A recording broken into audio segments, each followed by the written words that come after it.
ইমামের পিছনে মহিলারা সালাতুত তারাবি আদায় করতে পারবে জি কিনা? পারবে।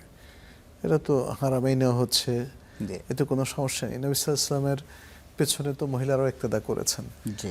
ফরজ নামাজেও করেছেন, নফল নামাজেও করেছেন, অতএব এতে কোনো সমস্যা নেই। কিভাবে দোয়া করলে আল্লাহর কাছে সবচেয়ে বেশি গ্রহণযোগ্য হয়? দোয়া একটা ইবাদা, দোয়া কবুলের বেশ কিছু সময় আছে শর্ত এবং আছে। দোয়ার কিছু পদ্ধতি আছে। তো সেই পদ্ধতিগুলো যদি কেউ ফলো করে, কবুলের সময়গুলোতে যদি সে দোয়া করে, তাহলে সেটা কবুল হওয়ার বেশি উপযুক্ত।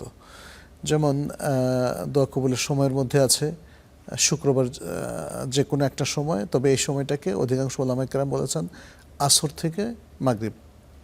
আচ্ছা, এছাড়া সফরের সময়, অসুস্থ থাকার সময়, এছাড়া বৃষ্টি নামলে, তারপরে মানুষ যখন মজলুম অবস্থায় থাকে, মানুষ যখন কোনো মুসিবতে থাকে, মানে আল্লাহ সুবহানাহু ওয়া তাআলা এই অবস্থাগুলো পর্যবেক্ষণ করেই মানুষ যখন বেশ অসহায় অবস্থায় থাকে, দেখেন সেই সময়টা দোয়া কবুলের বেশি উপযোগী। এছাড়াও শেষ রাতে আল্লাহ সুবহানাহু ওয়া তাআলা বান্দাকে আহ্বান করতে থাকেন, বান্দা তোমরা কারা আমার কাছে দোয়া চাও, দোয়া করো, আমি কবুল করব, রিজিক চাও, রিজিক দেবো, ইত্যাদি, যেটা সহিহ বুখারীর হাদিসে এসছে।